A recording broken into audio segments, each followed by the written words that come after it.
0 ke 1 M paling cepat ini mereka mesti ngapain? Yo guys, balik lagi kali ini kita kedatangan tamu yang sangat spesial di kantor Thrift. Woi, triliuner saham kita nih. Suhu Sifu Master Saham Bro Andri Hakim. Ya, thank you lo bro, ini udah diundang di kantor Thrift nih. Keren banget kantornya. Mantap. Hari ini kita mau tanya-tanya, sekalian belajar nih caranya biar kaya kayak Andri Hakim ini gimana sih? Beli Bitcoin.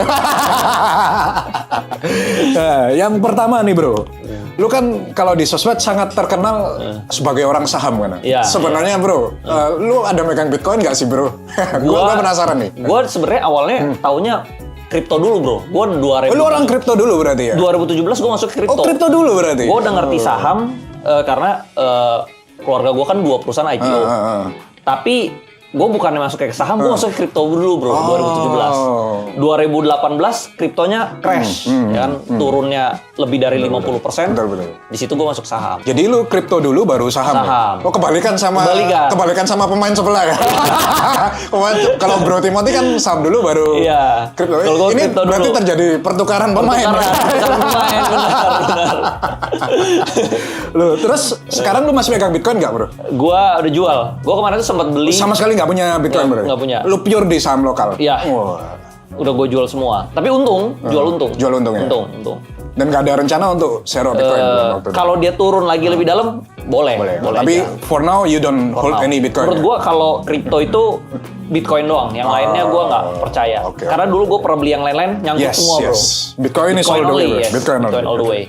Tuh. Nah kemudian yang kedua bro, Eh, yang paling susah itu kan dari 0 ke 1 M pertama. bener. Gua pernah share di sosmed gua juga ngalamin 0 ke 1 M itu struggle paling berat. Lama. Kalau saran dari lu bro, sebagai seorang yang udah mencapai ini, buat follower gua, buat teman-teman kita, 0 ke 1 M paling cepat ini mereka mesti ngapain? Menurut gua, lu naikin ilmu gitu. Kayak misalnya lu belajar fotografi, lu belajar editing, lu naikin skill lu bisa jual sesuatu itu cepet bro. Kalau saran dari lu bro, kerja dulu ya, Iya. biar pada pelurunya ya. 0 ke 100 kerja, 100 ke 500 mungkin lu boleh sembari bisnis sampingan ya. 500 ke 1 M invest. 500 ke 1 M-nya Yes. invest. Okay. Soalnya lu masukin sesuatu misalnya masuknya 250, kalau lu dapat sesuatu yang double gitu yang bigger, atau lu masuknya 500 kan udah jadi 1 M. I see. Itu. Oke, Dari jadi situ cepet. itu guys caranya 0 ke 1 M paling cepat. Nah bro lanjut yang pertanyaan ketiga nih. Siap. Lu kan posisi udah ratusan miliar nih networknya. Kalau lu disuruh balik lagi ke 0, kesalahan apa dalam berinvestasi yang bisa lu cegah dan nggak akan diulangi lagi? Nah ini supaya follower kita bisa belajar nih kesalahan apa yang harus kita hindari ketika berinvestasi bro. FOMO sebenarnya. FOMO selalu belinya dari paling pucuk. Sebenarnya setiap saham udah all time high dia pasti koreksi dulu bro besoknya. Nah belinya pasti koreksi. Tapi nggak sabaran ya? Iya harus nggak sabaran. Sebenarnya paling bagus tuh kalau dia beli misalnya turun 30% dari pucuknya. Yes. Nah itu paling aman. Oh. Tapi itu pun bisa turun lebih dalam. Iya, Tapi iya, setidaknya lu ada safety lah, safety-nya. nggak yang paling tinggi kan. Jadi nggak boleh FOMO ya? basically? Iya. No FOMO guys. FOMO. Termasuk di kripto ya? Iya. Terus kedua nggak sabar. Oh, nggak sabar ini gimana maksudnya bro? Contoh sama lah di Bitcoin. Sebenarnya Bitcoin kalau ditarik panjang mungkin oke. Yes. Cuman dia stamina udah habis duluan bro. Cut loss dulu ya? Nggak sabar dulu. Maunya besok untung, besok kaya, bulan iya. depan udah kaya. Ini Gitu, bro. tipikal crypto bros sekali ini. Nah iya. Contohnya lu juga sukses Bitcoin kan lu berapa Iya, tahun? 10 tahun men. Yes. Nah, ya. Orang lihatnya aja kan baru sekarang enak kan, tapi Iya. nggak lihat jangka panjang kita hold investingnya. Gua Percaya dengan fundamentalnya. Gue di itu saham kan. juga pegangnya 3 tahun, 2 tahunan bro. 3 tahunan ya berarti? Iya. Hoki bisa sekali lah. Sesekali tapi ya? Nggak bisa terus-terusan Oke, kan oke. bro. Jadi itu ya guys, jangan FOMO. Yes. Kemudian bro, lu sebagai seorang investor saham, sekarang ticker yang lagi lu pegang ini apa aja nih? Nah, Aduh, spill dong. Ntar dibilang pom-pom. Disclaimer dulu. Disclaimer Not ya. Financial advice. Ya, gue sebenarnya ada PANI, ada Pani. Terus? CBDK ada. Apa? CBDK. CBDK, oke, iya. terus? Terus gue ada BNI, ada. BNI? Yes. Oke. Karena dia udah turun dalam ya. Yes. Udah turun dalam, gue ngerasa murah, mau seberapa murah lagi sih? Ya kalau murah lagi ya gue tinggal beli lagi. Terus? Sisanya ya adalah beberapa saham-saham kecil yang lagi diakuisisi nih, lagi proses akuisisi. Tapi yang gede 3 ini aja berarti? Yang gede 3 ini. Persen PAN ini berapa persen? PANI sebenarnya gue dari overall net worth lu ya? Bisa sekitar 60-an%. Wih, 60% Yes. portfolio PAN nih? Bahkan 60-an, ya sekitar 60-an lah. 60-70-an lah.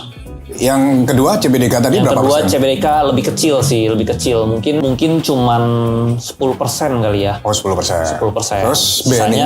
Sisanya BNI juga kecil, nggak terlalu banyak. Ya kurang lebih 10% juga lah. Yang gede lu di PANI ya? Sisanya trading. High conviction ya? Wes, cakep.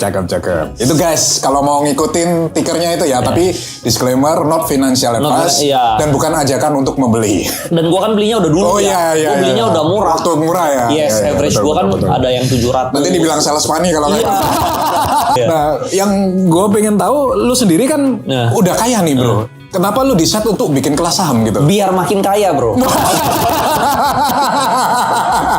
Ya logikanya beginilah bro. Apa? Kenapa lu udah kaya? Kenapa lu risk yourself to make a class gitu loh? Kenapa harus bikin kelas? Pertama karena ada demand-nya bro. Awalnya tadinya gue ngajarin gratis.